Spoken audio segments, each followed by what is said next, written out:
Queridos irmãos, queridas irmãs, Bien-aimés frères, bien-aimées sœurs, aujourd'hui nous allons commencer le nouveau livre de la nourriture quotidienne.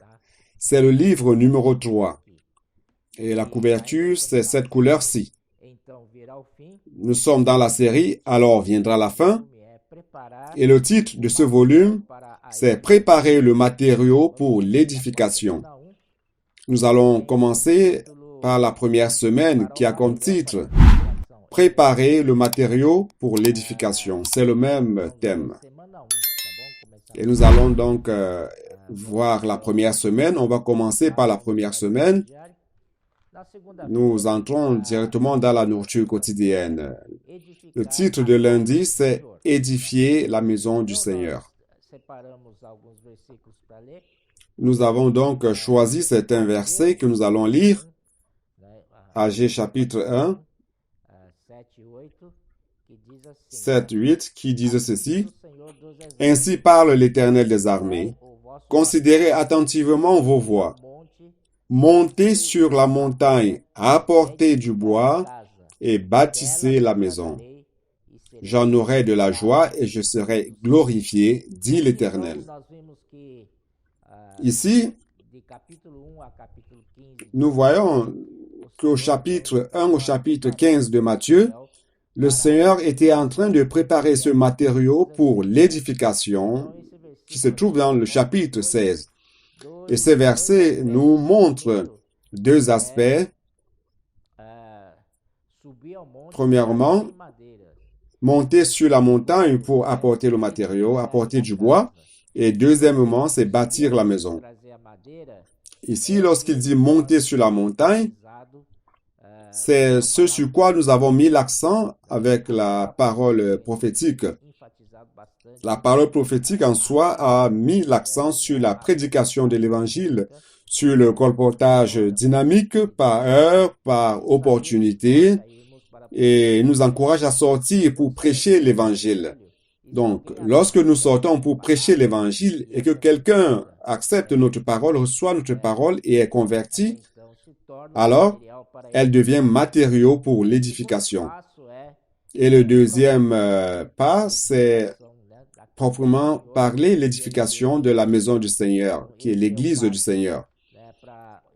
Donc ça, c'est le pas pour l'édification de la maison du Seigneur. Et aucun des deux pas ne peut s'arrêter. Par exemple, vous ne pourriez pas dire que vous avez le matériau suffisant et que vous ne devez plus en chercher. Le matériau va toujours venir à manquer et tant qu'on édifie la maison du Seigneur, nous devons préparer plus de matériaux encore afin qu'il n'arrive pas à manquer du matériau pour l'édification de la maison du Seigneur. Pour cela, la prédication de l'Évangile va toujours accompagner, l'édification va accompagner la prédication jusqu'à la fin. Et au chapitre 16 en soi, le Seigneur a amené les disciples à Césarée de Philippe, qui se trouve au pied de la montagne. Et au pied du mont Hermon, et le Seigneur a demandé aux disciples, que disent les gens que je suis? Certains disent, tu es Jérémie ou un des prophètes. Et le Seigneur dit aux disciples, et vous, quant à vous? Vous qui m'avez suivi, qui me connaissez. Et Pierre a dit, tu es le Christ, le Fils du Dieu vivant. Au verset 16 du chapitre 16 de Matthieu. Donc ici, nous avons deux paroles cruciales. Premièrement, Christ. Deux mots cruciaux. Christ signifie celui qui a reçu la commission de Dieu. Christ signifie loin, celui qui a reçu la commission de Dieu, qui a reçu la mission du Seigneur, afin d'accomplir une tâche. Donc, Christ est lié à l'œuvre et Fils du Dieu vivant. Ici, Fils est lié à la vie. C'est-à-dire que l'œuvre de Dieu est accomplie par la vie et dans la vie. Et c'est pas par notre capacité ou quoi que ce soit d'autre, mais c'est par la vie de Dieu. Et après, le Seigneur fait une révélation. Nous pouvons nous rendre compte que lorsque Pierre a fait la révélation, Jésus a dit, bienheureux, Simon, fils de Jonas, ce ne sont pas le sang et la chair, donc ce n'est pas ton Père de la chair qui t'a révélé cela, mais le Père qui est dans les cieux. Donc le Père, notre Père céleste révèle cela, il révèle le Fils. Et nous savons que le mystère de Dieu, c'est Jésus. Et après, juste après, Jésus lui-même révèle son Église. Et le mystère de Christ, c'est l'Église. Allons à mardi.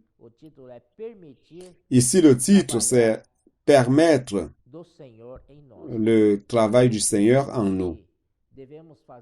Parfois, nous pensons que nous devons faire beaucoup de choses au Seigneur.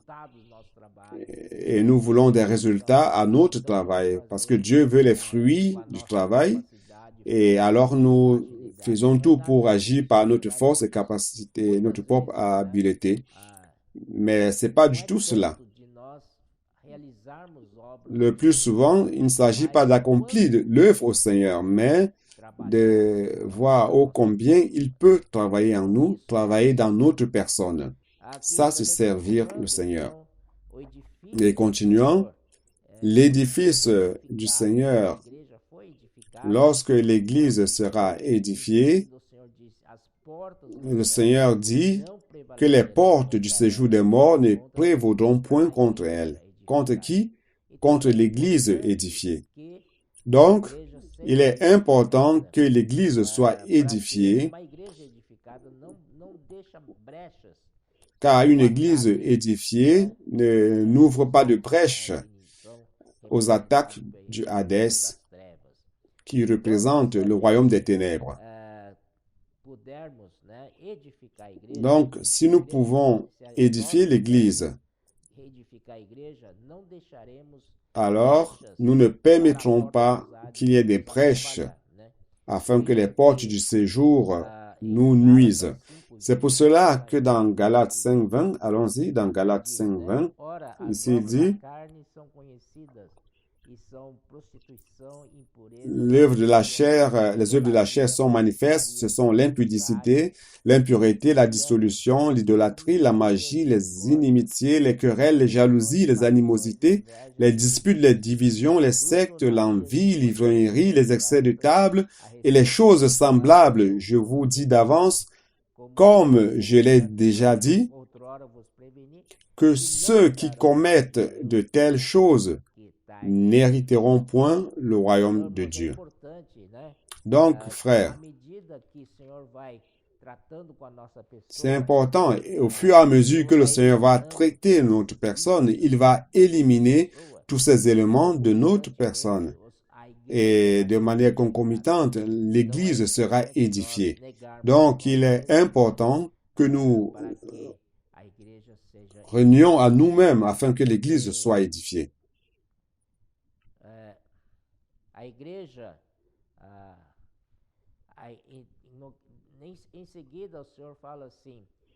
Et après l'Église, le Seigneur dit au chapitre 16 de Matthieu, verset 19, « Je te donnerai les clés du royaume des cieux. Ce que tu lieras sur la terre sera lié dans les cieux. Ce que tu délieras sur la terre sera délié dans les cieux. » Alors, le Seigneur a donné la clé à l'Église avec cette autorité de lier et de délier,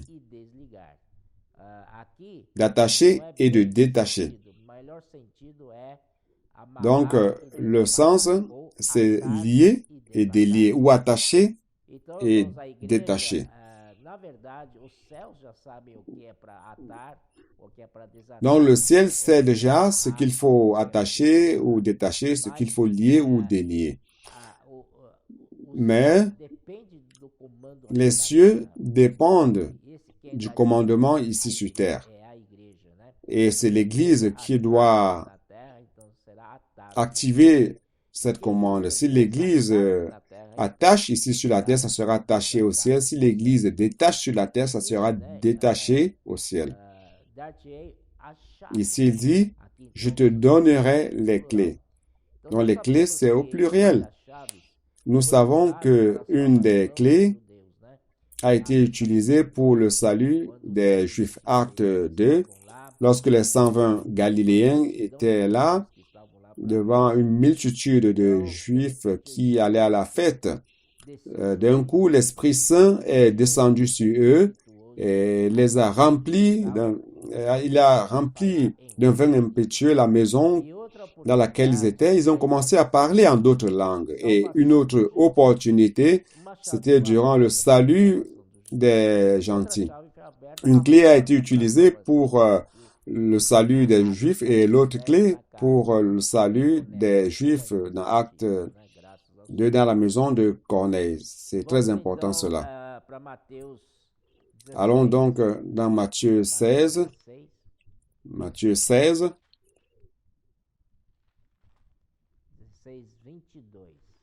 22.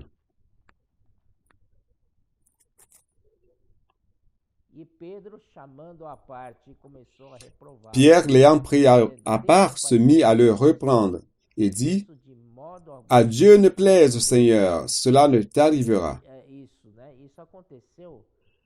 Cela s'est passé parce que le Seigneur, après avoir dit que je te donnerai les clés du royaume des cieux, en fait, il venait de terminer de parler à Pierre. Et juste après, au verset 21, le Seigneur dit, dès lors, il est écrit, dès lors, Jésus commença à faire connaître à ses disciples qu'il fallait qu'il allât à Jérusalem, qu'il souffrit beaucoup de la part des anciens, des principaux sacrificateurs et des scribes, qu'il fut mis à mort et qu'il ressuscita le troisième jour. Donc, il était nécessaire que le Seigneur passe par tout ce processus, qu'il tombe entre les mains des sacrificateurs, des principaux, des anciens, et qu'il souffrit entre leurs mains, qu'il fût mis à mort et qu'il ressuscita le troisième jour. Il était nécessaire qu'il passe par ce processus. Mais Pierre, dans son homme naturel, n'a pas compris ces paroles. Il a dit, Seigneur, cela ne peut pas t'arriver.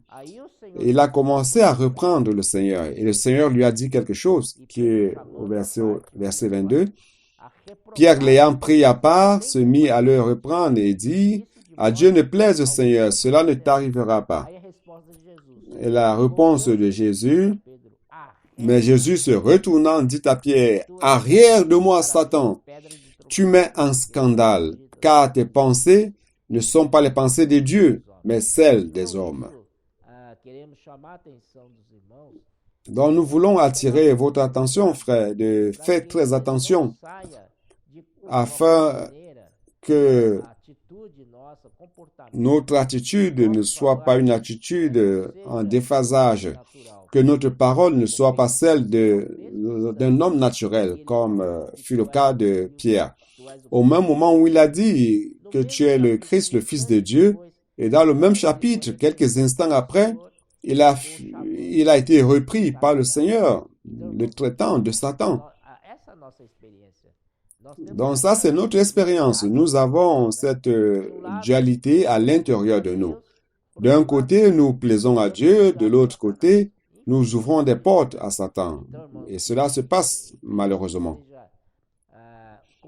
Alors que nous puissions vivre constamment dans l'esprit, plaisant toujours au Seigneur et pensant aux choses d'en haut et cherchant les choses d'en haut.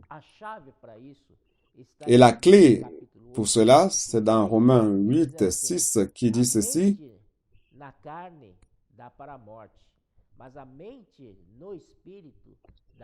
Il dit l'affection de la chair, c'est la mort, tandis que l'affection de l'esprit, c'est la vie et la paix. Donc, ça c'est la traduction correcte. Et mardi, que devons-nous faire? Mercredi, Nous devons prendre le chemin de la croix. Le verset 16-24, que nous connaissons bien,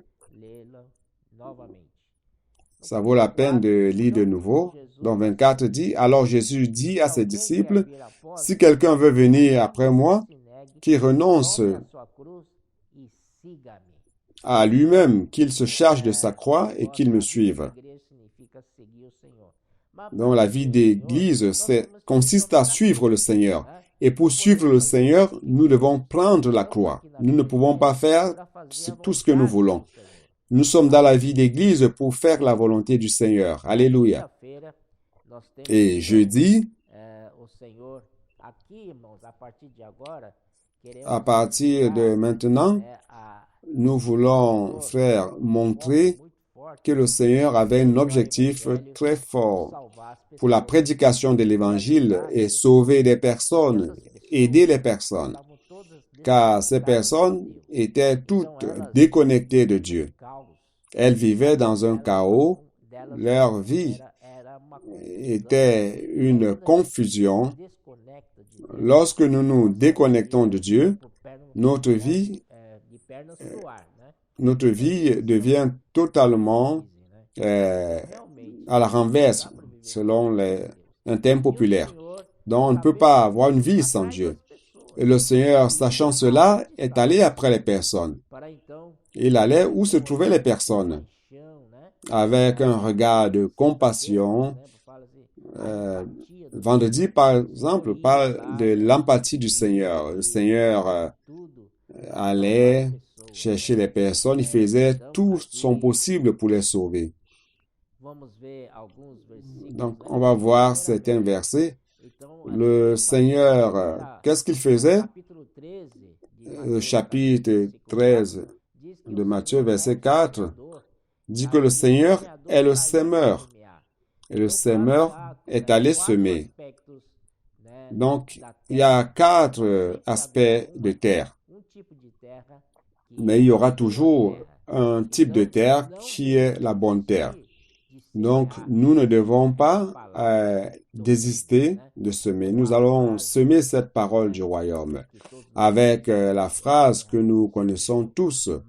Et cet outil merveilleux que le Seigneur nous a donné, merveilleux, qui est le puis-je prier pour vous? Et lorsque la personne vous répond oui, alors vous serez en train de semer la semence du royaume dans le cœur des personnes.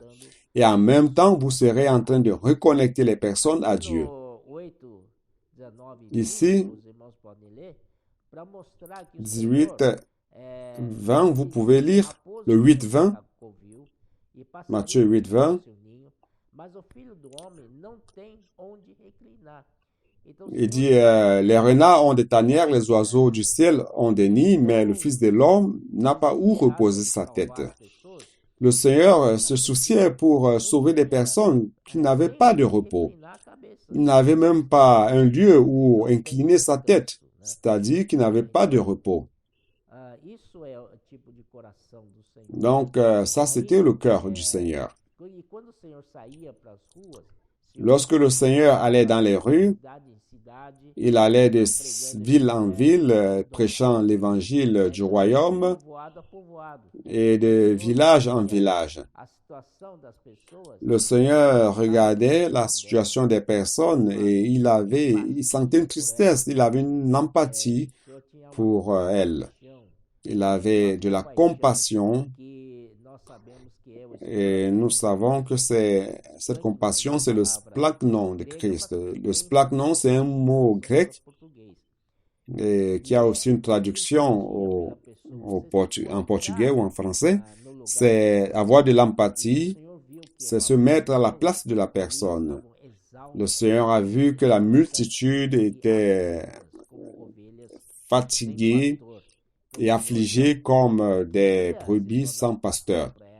Alors, le Seigneur voulait devenir leur pasteur, car tous ont besoin d'être sous les soins et pour pouvoir faire la volonté de Dieu.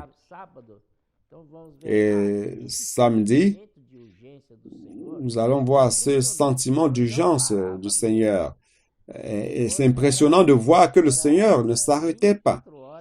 C'était 24 heures sur 24, marchant, courant, cherchant les personnes, prêchant. Dans le chapitre 8, 24, allons voir Matthieu 8, 24, qui dit ceci.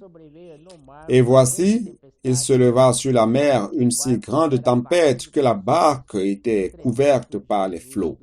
Et lui, il dormait.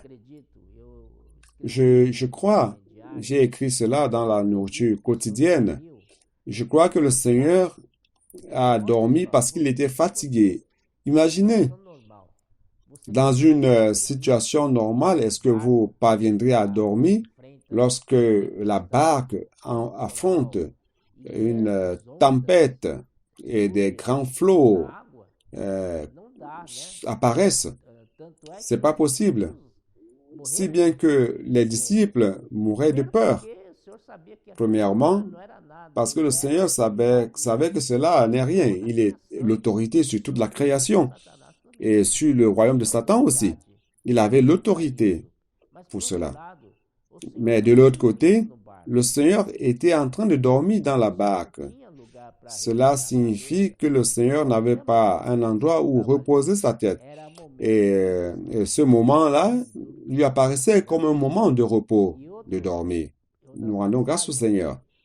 Et un autre passage aussi, le Seigneur n'avait aucune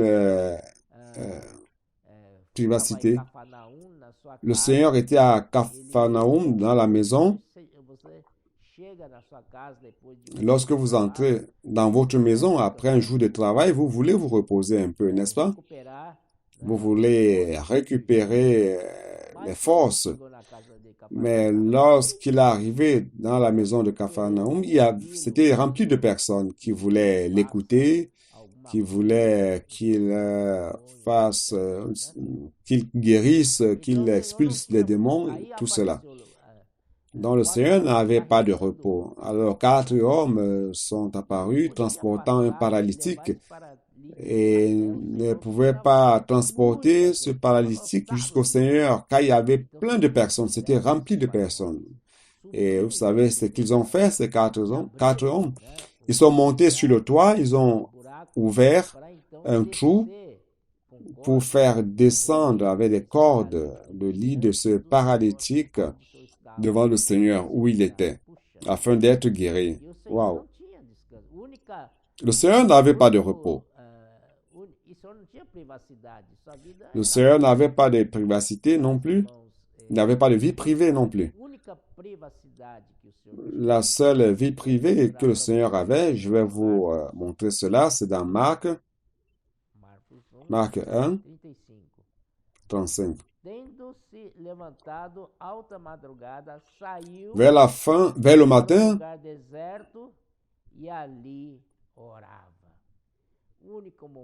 il se leva et sortit pour aller dans un lieu désert où il priait, où il pria.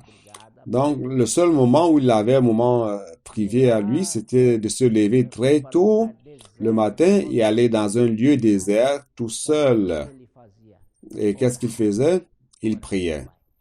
Il priait. C'était le seul moment qu'il avait de privé. Nous rendons grâce au Seigneur. Cela nous touche réellement.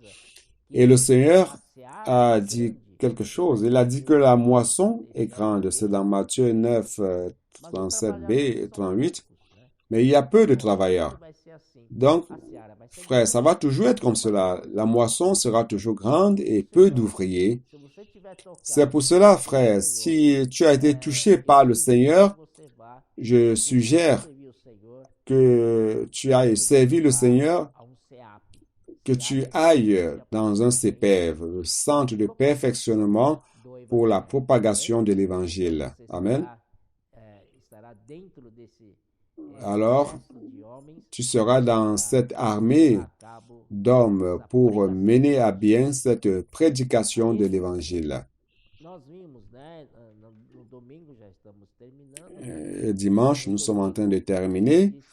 Dimanche, le Seigneur dit que les travailleurs sont peu. Dans le chapitre 10 de Matthieu, le Seigneur envoie 12 disciples. Et il les appelle 12 apôtres, car apôtre veut dire envoyé. Envoyé pourquoi? Pour prêcher l'évangile. Car lui seul, ça ne marche pas, ça ne va pas aller. Il a envoyé les 12. Et comme si cela ne suffisait pas, et justement ça ne suffisait pas, car il y aura toujours peu de travailleurs devant tant de besoins. Donc dans Luc 10, le Seigneur envoie les 70 et les envoie deux à deux. Oh Seigneur Jésus. Et finalisant, Luc chapitre 12, voyez donc ce que le Seigneur a dans le cœur. Chapitre 12, 49 à 50. Voyez donc, le Seigneur lui-même a parlé. Il a dit, « Je suis venu jeter un feu sur la terre, et qu'ai-je à désirer s'il est déjà allumé? Il est un baptême dont je dois être baptisé. Et combien il me tarde qu'il soit accompli. » Cela est très profond. Le Seigneur Jésus, avec la prédication de l'Évangile, avec ce rythme, il a dit, j'aimerais lancer le feu sur la terre, jeter le feu sur la terre. Mais il ne pouvait pas faire cela, car il était limité par le temps et l'espace. Il était seul. Et lorsqu'il dit, il est un baptême dont je dois être baptisé, alors ce baptême dont le Seigneur parle, c'est sa mort et sa résurrection. Donc, lorsqu'il est mort et ressuscité, il est devenu l'Esprit qui donne la vie. Et cet Esprit qui donne la vie, pour tous ceux qui croient en lui, c'est entré en personne. Entré en cela, il s'est mélangé à leur esprit humain. Et maintenant, le Seigneur s'est multiplié. Donc, ce feu s'est éparpillé après ce baptême, entre guillemets, du Seigneur. Et le Seigneur Jésus dit, pendant qu'il était seul sur terre, il voulait que cela s'accomplisse. Il avait cette angoisse. Et cette angoisse, c'était la préoccupation qu'il avait par rapport aux personnes qui étaient totalement dans le désordre, une vie en désordre, dans une confusion, un chaos.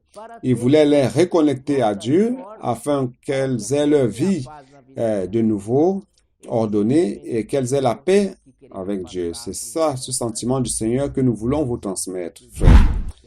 Le sentiment pressant de sauver des personnes.